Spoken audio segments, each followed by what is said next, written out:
Hi, everybody. Good morning. Happy Monday. Excited to have my friend, colleague, co-conspirator here with me. Kendall, welcome to Data is Love. I know that you watched this show before, so you know Yep. how it goes. And we're going to start with, who are you? I know that in our relationship, you've had many seasons with your personal and professional growth and career. But I think for everybody watching, just tell us a little bit about like where you've been and where you are today. Great. I am a strategy and evaluation consultant and a leadership coach to nonprofits these days, particularly focused on ones around social equity. And I think, what's particularly what I bring is a really deep understanding of the dynamics of the social and philanthropic sector, because over 25 years, I've kind of worn all the hats. I've been a funder, I've been a nonprofit executive, I've been an evaluator, I've been an industry analyst, I've been a board member, I've been an advisor, I've been a leadership coach. So I've worked across a wide range of issues with organizations of all sizes and stages. And I particularly like working at organizations that are at inflection points. And for me, the whole US social sector right now is at a key inflection point around diversity, equity, and inclusion. So I'm excited to support organizations at that point.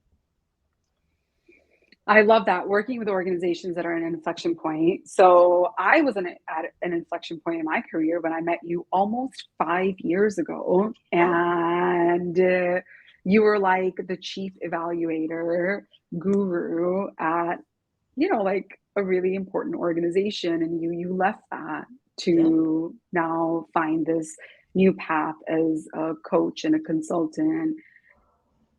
Curious, like what was that pivotal moment? What was the thing, or maybe it was a series of things that made you go, you know what, like I need to operate differently, or there's different work that I need to be doing? Yeah. Thanks. Yeah, it's interesting as you remind that because I distinctly remember one of those meetings where I realized I was at an inflection point and I had spent, basically 15 years working as first an evaluator and then an evaluation officer at big foundations. I had lived my dream as a white savior working at the Bill and Melinda Gates Foundation. I then, had my dream job of being a chief learning officer for a large California foundation. And, kind of interesting to be on Data is Love because ultimately my aha was that it's got to be about more than data. I'd spent 15 years designing brilliant, logical strategies backed up by data, but, you know, social change happens in real people's hearts. And you have to understand people don't always act logically. They act with their hearts, they act unconsciously, and really wanted to figure out how to get a better balance of that and how to also get closer to real people and real voices. Because as the evaluator at a foundation, I was like providing information to the program officers who were providing money to the regional organizations who were providing money to people on the front. I was so far away from real people. So I made two changes. I changed as a leadership coach.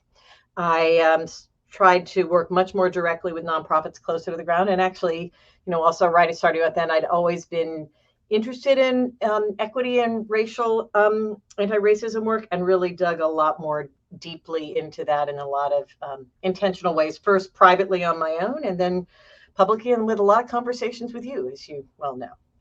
Yeah. One of the things that I really, really appreciate about you is that when you were in this moment where you were asking a lot of questions about equity work, anti-racism, race equity, where does it fit into this world of evaluation and learning and foundations. I remember that you were signing up for a lot of workshops and just going to them. You were reading a lot of books, and you weren't relying as much on other people having to explain things to you that were your colleagues, right? Like you invested pretty deeply in your Mhm. sort of both personal and professional development a couple of years ago, and I have continued to do that. And I'm wondering, how does this lens now change how you see the field? And in what ways do you see your colleagues differently now, I think 5 years later? Yeah. So thanks for that appreciation.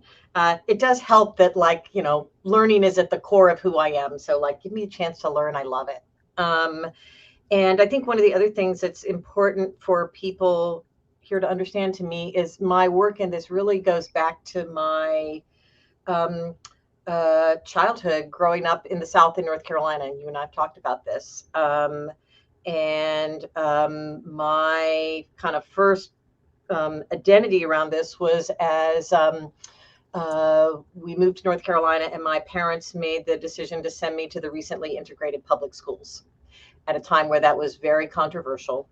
And so my family, we were like the prototype white savior people. That was our identity of who we were. That was what I always cared about. And so particularly education and school integration, my always had this desire to make education be the elevator for everybody that it was for me and my family. And so my journey has really been around going from the, white savior with a pretty narrow view of the world to suddenly seeing like a kaleidoscope, all the different frames in different colors.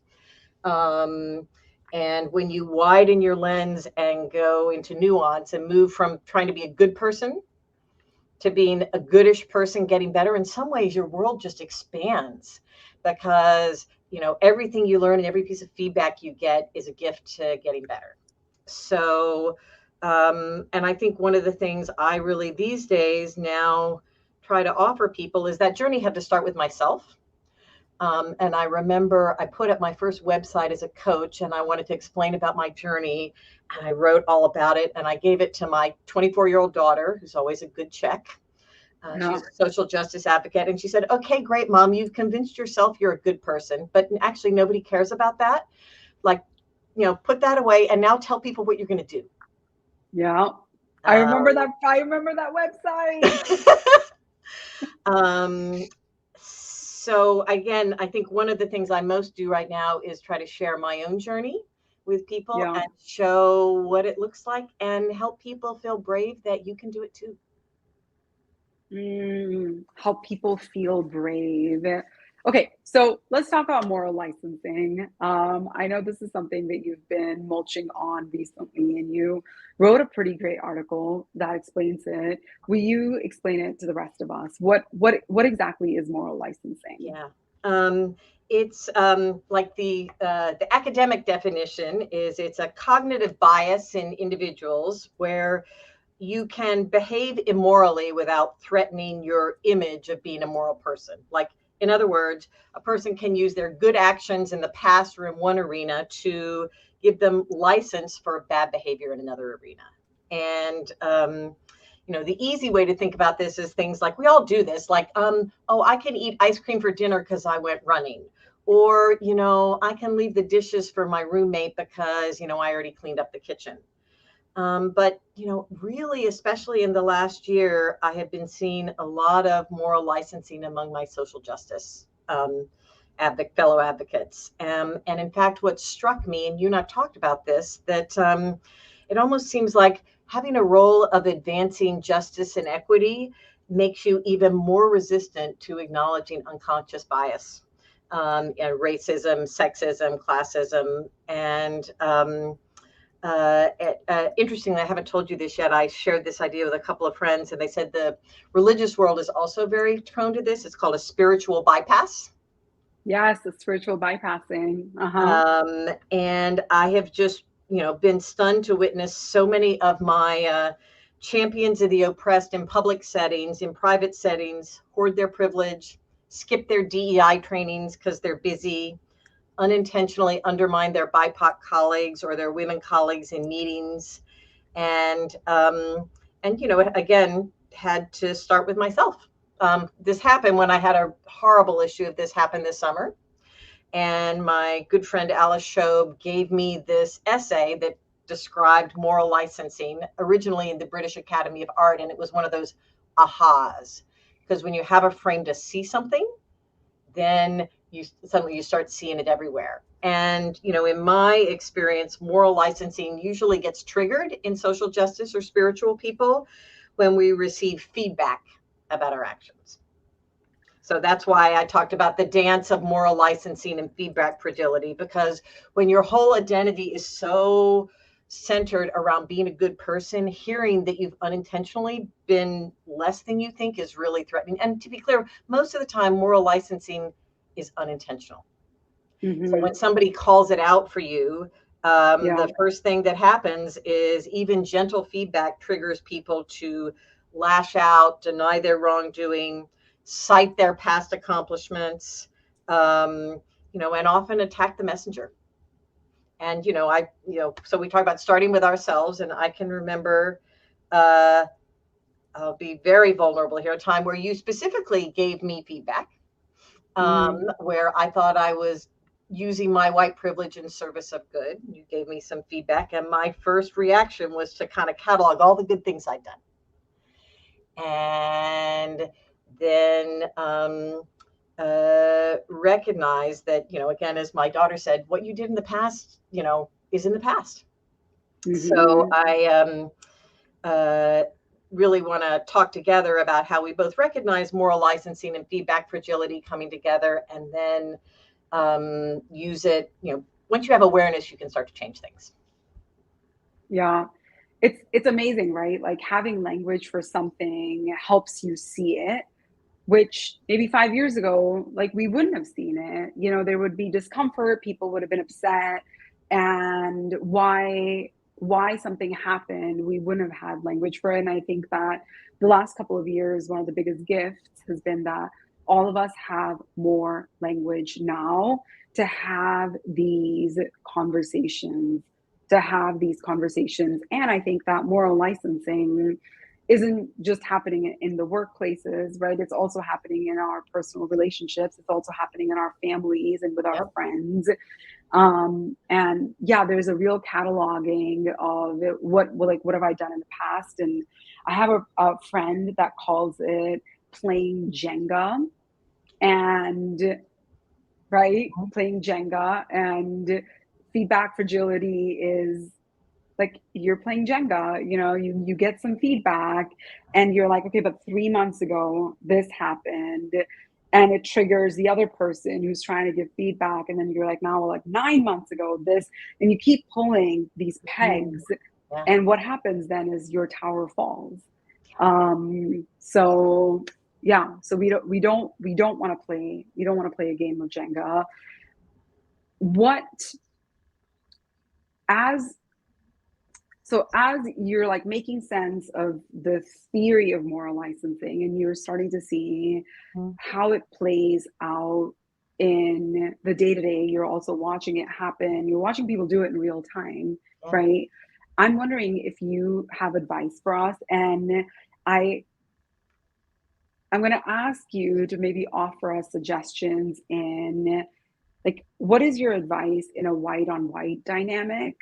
And what's your advice on a white BIPOC dynamic? And then I'd like to ask you about a BIPOC example, because moral licensing actually, I was thinking about this morning. We want to be clear, everybody does it. So the first thing to know is actually it's instinctive. And the way I tend to experience it is white on white, or BIPOC and white. But it happens everywhere. It happens with your kids. It happens with your parents. So let's talk about both of those. So you have a little time to think while I talk. Okay.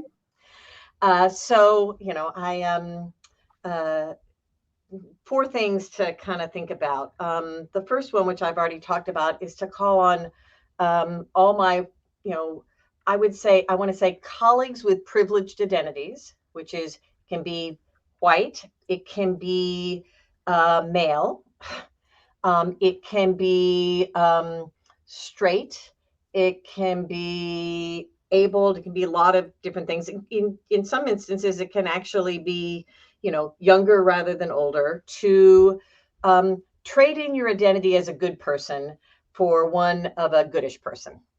And that a goodish person getting better, because with this frame, feedback becomes a gift to help you get closer to the person you want to be, rather than a threat to the person of who you are. Second is, start with awareness, starting with yourself, with ourselves. And feedback fragility is actually starts in your body. It is that gut physical reaction that you feel icky and embarrassed and imperfect and hurt. And when we feel hurt, our first thing we think of is to react. And I have really been working to recognize that gut reaction as a really valuable private warning system that says, danger, danger, moral licensing feedback going on. And when I get that says, slow down, don't react, take a breath, so that you respond with your head rather than your gut. Third is to help all of us as a field and a country really develop constructive norms and practices around giving feedback. Because I think this is something I've really seen that's hard everywhere, but in particularly kind of in the tense space of the equity work. Because we want to figure out how to do this in ways that head off feedback fragility. Because one of the things I've too often seen in the social justice sector is that we try and prove our social justice creds by, calling out somebody's shortcomings, and often in ways that are mean and self-centered. And that in a sense, that's kind of a form of moral licensing. And we've all experienced that. So some of the ways to develop habits, I think, are, really helpful. And to develop habits is like, that's when you automatically do something different. And what is it? You have to do something like for 45 days to have it be a habit. I mean, it takes a long time. So one of the things that really helped me in this recently is a little graphic I stumbled on from a great organization called Be the Change. And I think we're going to get to put it up on the frame here. These are kind of anti-racist pivots to defensiveness. And by literally kind of having these, like, up above your computer to have a quick response, so helpful. We'll send the link around, and just having those handy. So, a couple of things is to to shift from first re-enter your body, and then second, start from the assumption that the feedback is true rather than the feedback is false. A third is get vulnerable. Like, your first reaction is to say, you feel mad, upset, be self-protective. Instead, try and switch to how can my vulnerability be my strength? That is one of the biggest things I have learned over the last couple of years. In fact, I'll share that when I first wrote this essay, I gave it to a good friend, and she said, okay, you've cataloged this in everybody else. It will be so much more powerful if you share your own examples.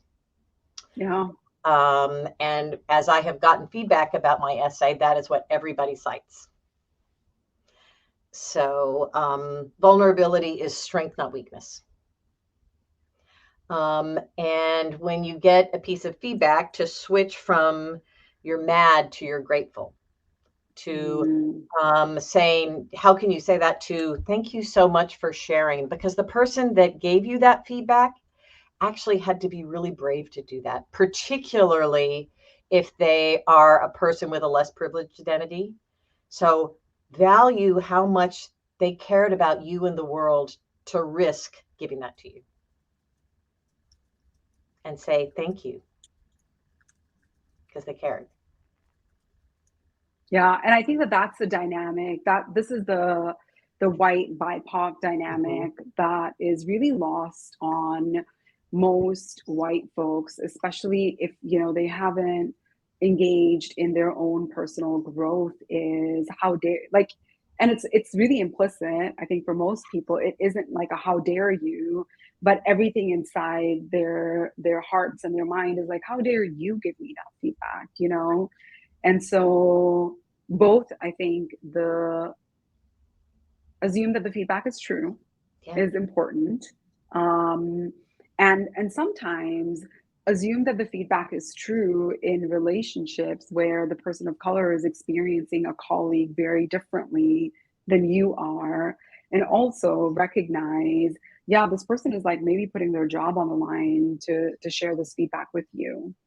Well, and I will share one of my ahas came. This was all kind of logical to me because usually I've been the person in the very privileged identities, and there was a situation I experienced in the last year where I gave feedback. I was suddenly not in the privileged identity because it was white on white, and I was a woman giving feedback to a man. Yeah. It happened to be about diversity issues, and I got totally attacked. The total feedback fragility kicked in. The how can you say this to me? Literally, like, I am saving the world. How could I possibly be sexist? And it Yeah. was stunning because I have been in situations with you where I have Mm, watched a colleague of color step up and say something and watched them be put down. yeah. But it is so different when it's you. And to feel that fleeing, fighting, the making yourself want to shrink, the really visceral reaction when somebody lashes out at you like that.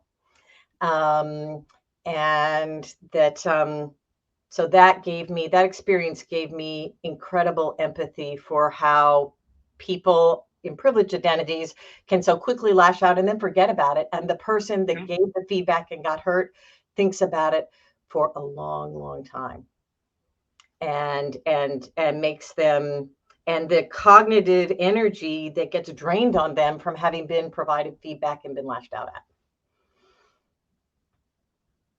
So Yeah. It's really intense. It's it's really, really, really intense. Yeah. it is really intense. And so, the other thing that, and I've tried to teach my daughters this in the time they're young, the quickest way, if you get some of this feedback from somebody, to diffuse your icky feelings is to say 3 words: I am sorry. Hmm. And, I think it is our identity as good people that makes it so hard to say that. And yet it is the quickest way through. Yeah. Yeah. I didn't learn that lesson until very late in my life. I did not grow up in a family where people apologized ever. There were no apologies happening, and it's magical. Yeah. It is I'm suddenly sorry. when you become, you just soften everything and then you can start to have a conversation. Yeah. So, yeah. Yeah. Yeah, I mean, I say it more now than I think I ever did in my 20s or even early 30s. And also, I don't know. I don't know. I don't know. I don't know right now. I can find Yeah. out, or yeah, I don't know why I did that. Yeah, I don't know That's why I did that. That is a really great response too, because it is the case you don't know why you did it. I don't know why I did that. I didn't realize I did that, because most of the time you don't. And it just buys space to slow things down. yeah. So you asked me earlier, right? Like, Yeah. what about in a BIPOC on BIPOC situation? Mhm. And something that I'm learning as I'm growing in my own leadership in life is that you have to the triggers are different. The Mhm. triggers are very different. And so there are a couple of things that I try and be aware of without, stereotyping too heavily. One is that the triggers from schooling, how especially Black, Indigenous, Latino kids are treated in school, being really aware of a lifetime of being spoken down to, condescension that happens, being penalized for small things where your white Yeah. colleagues, it would have just been a wash. And so I used to do, earlier in my career, and because my very first career was that as a public school teacher, so I would do a lot of teacher things, Mm-hmm. and like putting your hand on someone's shoulder, um, or like there are just all kinds of these teacher techniques that you use in a classroom. And I realized that with a lot of my non-white colleagues, that would be a huge trigger. That would be a huge trigger. It would be such a massive trigger, because then they would get, sort of pulled right back into being in the fifth grade and Yeah. having a less than positive experience. So that's something that I'm really aware of in a professional environment. I try to be really aware of culture. So, what are Mm-hmm. some cultural norms? Saying I'm sorry. I know that my family is not unique in that. In a lot of cultures, for it, oftentimes men, but like it could be people of all genders. It's a really hard thing to say I don't know or I'm sorry, and giving people an opportunity to say it differently. Mm-hmm. That's also part of, I think, growing in our sort of equity journeys is I have to be open to hearing it in a way that's different than how I might phrase it or frame it. So that's something that I think about, as well. And yeah, I think that in a BIPOC and BIPOC dynamic, one of the things that I actually try not to do, I want to say I never do it, but I do it, is never shame or call somebody out in front of their white colleagues where a person of Mm-hmm. color is supposed to have positional authority. Yeah. So, and I feel that way about women as well in male dominated environments. Is I don't want to make another woman look bad in front of her peers when she is trying to have power. And so while I think that in a white BIPOC dynamic where white people are acting badly, I want to call them out in front of their peers. There's this, right, this is intersectionality. It's hard because you're also thinking about, okay, but am I going to call out this white woman where she's trying to be the boss in front of men? No, probably not. Yep. Similarly, am I going to call out a Black person in front of their white colleagues when they, right? No, I'm Yeah. probably not going to do that.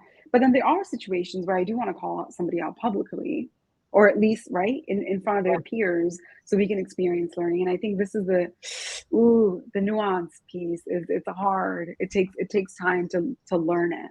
Yeah, let's build on that because you and I have had a lot of these experiences. Okay. And how to, you and I have talked about the difference of calling out versus calling in. Yeah. And one of the things that I really have seen is, yes, for right now, when your organization doesn't have a good culture of giving feedback, doing it in private. And I will say, Yeah. there are times that I assumed somebody, particularly with the social justice lens, when I would gently offer some feedback, was going to be happy about Yeah. this. And I did Hmm. it in a more public setting. And the same information given privately would have probably not triggered feedback fragility. But Yeah. in even just two or three other people, it did. And so I learned that lesson the hard way. Um, uh, so then how do we develop cultures before this starts in our organization around giving and receiving feedback? And because actually, I've been working with a lot of my coaching clients on this of a concept called radical candor, that a lot of Yeah. social justice people are so busy with empathy and trying to help other people. What people need to improve is deep empathy and honest feedback. And a lot of social justice people, and particularly women, emphasize too far on the empathy and not enough on the candid feedback, which leads to paralysis and doesn't help anyone. And unfortunately, we know too often other colleagues who are often, but not always men, lean too hard on candid, honest feedback without enough empathy. And growth happens when you do both. So having conversations in organizations, I have a colleague who kind of coached me through some of this, who's taken his whole organization through a concept of around what are called microaggressions or subtle acts of exclusion, and developed whole norms in their organization around first having names for it, like moral licensing, acts of exclusion. And when you have a name, people aren't surprised. And then literally practicing in meetings, naming it without shaming it. Because if everybody knows to be looking out for this, it's almost like assume this is going to happen. Assume we all do moral licensing.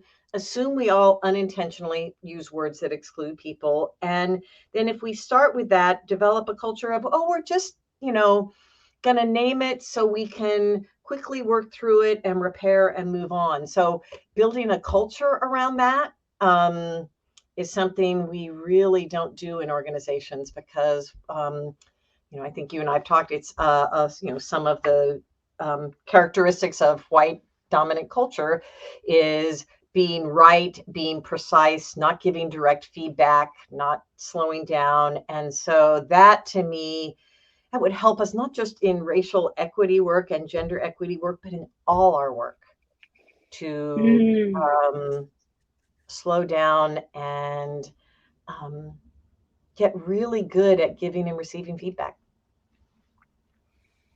Well, I'm always on board with the slowing down. I think that what you're talking about is like radical candor is essential to upend a culture of moral licensing, which, by the way, has like really deep implications on our ability to make the world a better place.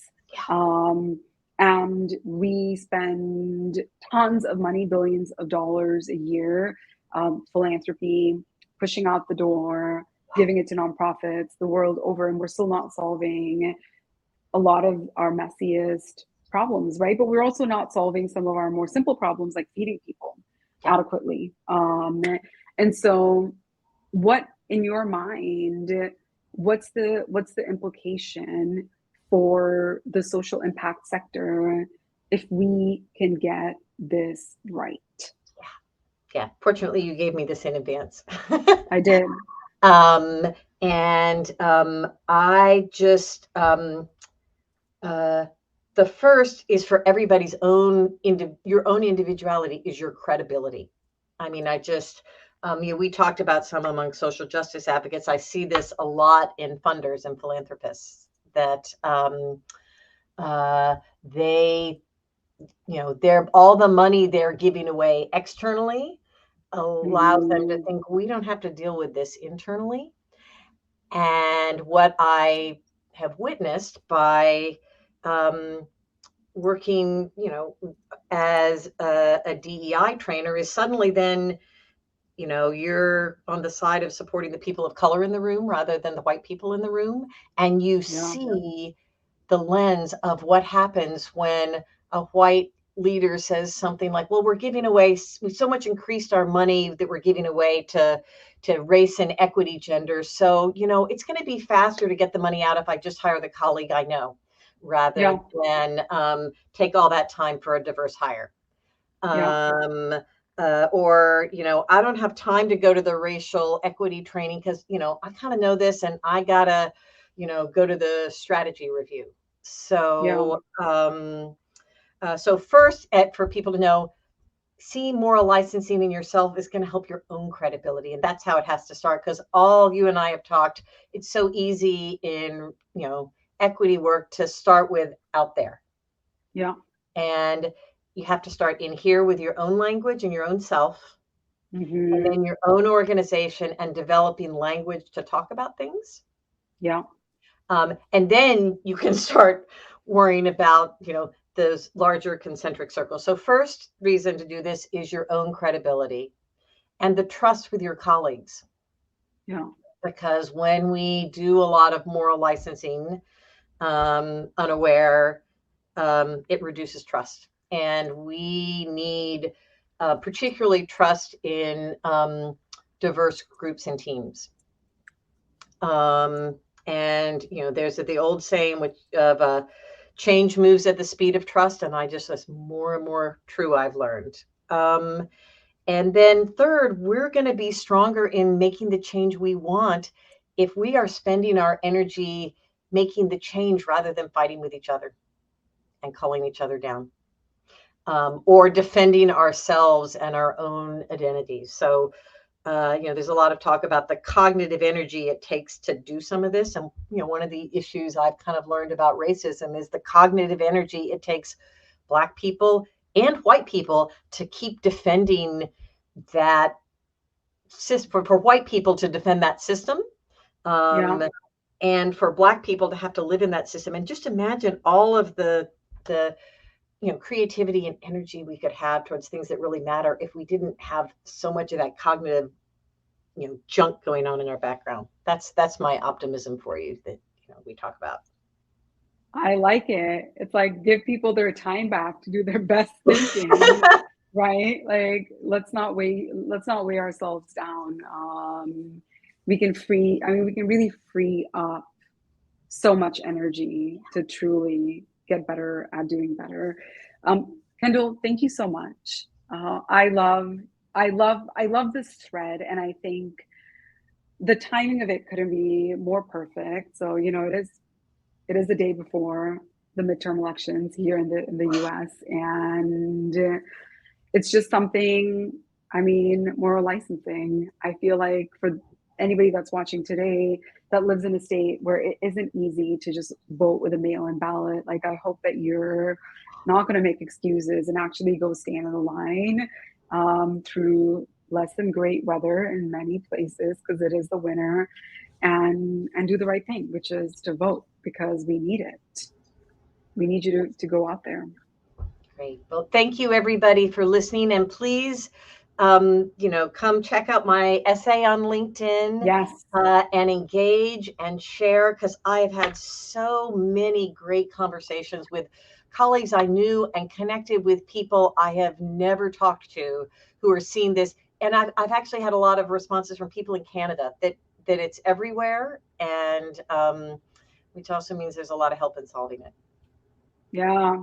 Thanks, Kendall. Everybody, have a great day and have a great week ahead. All right. Thanks for being here. Thanks, folks.